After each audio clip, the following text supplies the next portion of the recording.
नमस्कार साथियों, स्वागत है आप सबका मेरे YouTube चैनल पर। तो देखिए, इतिहास के पन्नों में बहुत कुछ बदलने वाला है, कुछ नया जुड़ने वाला है और लगभग हम कह सकते हैं कि इतिहास में बहुत बड़ा फेरबदल होने वाला है, क्योंकि राजस्थान में 3500 साल पुरानी बस्ती के अवशेष मिले हैं। ऋग्वेद काल की जो सरस्वती नदी है उससे जुड़ने के प्रमाण हमें यहाँ प्राप्त हुए हैं। तो चलिए हम जानते हैं इस सभ्यता के बारे में, कहाँ मिली है, कितने अवशेष मिले हैं और लगभग कितने साल पुराने पुरातत्वविद इसे बता रहे हैं। तो देखिए, राजस्थान के डीग जिले के बहाज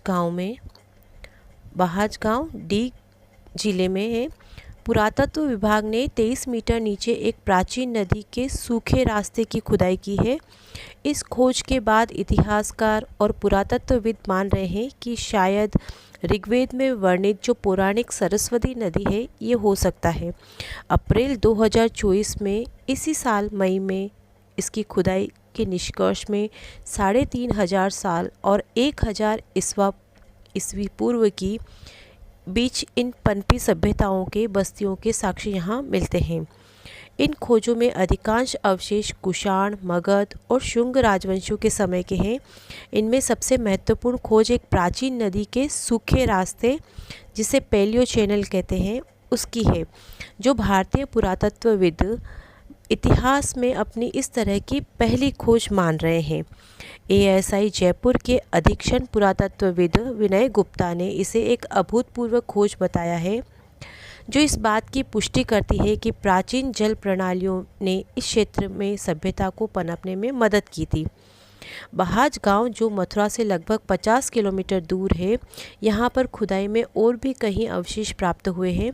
तो देख लेते हैं हम कौन कौन से मिले हैं यहाँ पर साक्ष्य। तो इसमें जो महत्वपूर्ण साक्ष्य आते हैं, इनमें मिट्टी के खंभों वाली आवासीय संरचनाएं। देखिए, आने वाले एग्ज़ाम के लिए बहुत ज़्यादा इम्पोर्टेंट है, क्योंकि सभ्यता और संस्कृति हमारे राजस्थान के इतिहास में एक टॉपिक लगता है, जिसके अंतर्गत जो प्रमुख प्राचीन सभ्यताएं हैं उनके से संबंधित प्रश्न पूछे जाते हैं। तो वहाँ जो सभ्यताएं मिली हैं, कहाँ मिली है, वहाँ कौन कौन से साक्ष्य हमें मिलते हैं और लगभग कितने समय के हैं, इससे संबंधित प्रश्न वहाँ परीक्षाओं में पूछे जाते हैं।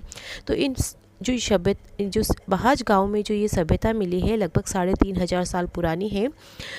यहाँ पर जो मिला है उसमें आवासीय संरचनाएं, स्तरीकृत दीवारों से युक्त खाइयाँ, भट्टियाँ, लोहे तांबे की कलाकृतियाँ शामिल है। माइक्रोलिथिक औजारों के संकेत मिलते हैं। यह बस्ती पूर्व हॉलीसीन युग से जुड़ी हो सकती है। भट्टियों और धातु वस्तुओं की मौजूदगी से स्पष्ट है कि यहाँ के लोग धातु विज्ञान में निपुण थे। मतलब यहाँ पर धातुओं से जो वस्तुएं बनाई जाती थी, लोगों को इसकी जानकारी यहाँ उपलब्ध होती है। इसके साथ ही हमें जो साक्ष्य मिलते हैं उसमें क्या मिले हैं, देखिए, उत्खनन में 15 यज्ञ कुंड, शक्ति पूजा से जुड़े मन्नत टैंक और शिव पार्वती की टेराकोटा की मूर्तियां भी मिली हैं। तो देखिए, वैदिक सभ्यता है तो वहाँ में शिव और पार्वती की टेराकोटा की मूर्तियां मिलती हैं। यज्ञ जो एक वैदिक परंपरा में एक मुख्य अनुष्ठान माने जाते थे, तो 15 यज्ञ कुंड यहाँ प्राप्त होते हैं। इसकी तिथि कम से कम 1000 ईस्वा पूर्व की मानी जा रही है।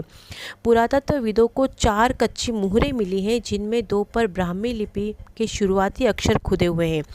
ये लिपि के सबसे पुराने प्रमाण माने जा रहे हैं। खुदाई में महाजनपद काल के यज्ञ कुंड और बिना लेख वाले तांबे के सिक्के भी मिले हैं, जो भारतीय मुद्रा की शुरुआत को लेकर नए सवाल उठाते हैं। मतलब जो हम मानते हैं कि भारतीय मुद्रा की शुरुआत कब से हुई होगी, तो ये तांबे के सिक्के इसकी प्राचीनता को दर्शाते हैं। इसके अलावा बहाज की समृद्ध शिल्प परंपरा के संकेत मिले हैं, जैसे हड्डी के औजार, अर्ध कीमती पत्थरों के मोती और शेल की चूड़ियाँ। तो देखिए, इससे संबंधित जो एक पत्रिका आती है राजस्थान में, सुजस पत्रिका के नाम से, वहाँ पर उस पत्रिका में जो वरिष्ठ पत्रकार हैं श्री गुलाब बत्रा जी, इन्होंने एक लेख लिखा है इस पूरी सभ्यता को लेकर। तो देखिए, आगामी परीक्षाओं के लिए बहुत ज़्यादा इंपॉर्टेंट हो सकता है, तो हम उसे पढ़ लेते हैं एक बार। क्विक रिवीजन भी हो जाएगा, इसके साथ साथ में हमें जो महत्वपूर्ण जानकारियां हैं वो भी हमें मिल सकती हैं। ब्रज क्षेत्र का पूरा वैभव नाम से ये आर्टिकल आया है। गोवर्धन